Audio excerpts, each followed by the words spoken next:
வந்ததை விட இப்போ பார்க்குறவங்க நிறைய பேர் அந்த படத்தை கொண்டாடுறாங்க, நிறைய காட்சிகளை கொண்டாடுறாங்க. அந்த படத்துக்கு நான் ஆரம்பிட்டேன். நான் ஃபஸ்ட்டு டைலாக் எழுதினேன் சார். அதுக்கு 3 வருஷம் எழுதினேன் சார் டைலாகு. முதல்ல ஒன்று எழுதினேன், அப்புறம் ஒன்று எழுதினேன், ஷூட்டிங் ஸ்பாட்டில் கொஞ்சமாக பரவாயில்ல, அப்புறம் ஷூட்டுக்கு முன்னாடி ஒரு எழுதினேன். அது எழுதுனதுக்கப்புறம் எனக்கு வேறு யாராவது டைலாக் எழுதி கொடுக்கும்போது அந்த டைலாகோட ரிதமும் அந்த ரைட்டிங் ப்ராசஸ் ஈஸியாக புரிய ஆரம்பிச்சது சார்.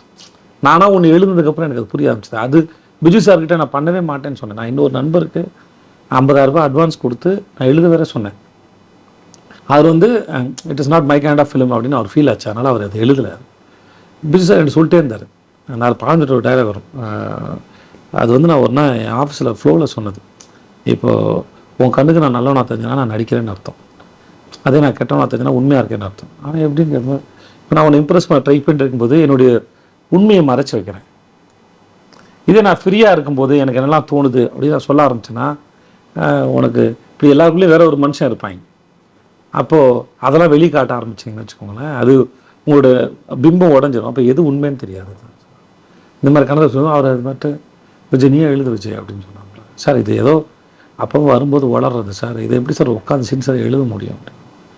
இல்லை நீ எழுத வரும், நான் கூட இருக்கேன். அப்போ நாங்கள் உட்காந்து எழுதலை. இந்த மாதிரி கேமரா ஆன் பண்ணி வச்சிட்டாரு, டிஸ்கஸ் பண்ணுவார். சீன் சொன்னோடனே ஒரு ஃப்ளோவில் நான் ஒன்று சொல்லுவேன்.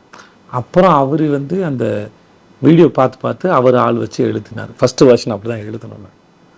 இது ஒரு அனுபவம். இந்த மாதிரி நான் ஒரு ஒன்றுலேயும் ஒன்று கற்றுக்கிட்டது இருக்குல்ல சார்.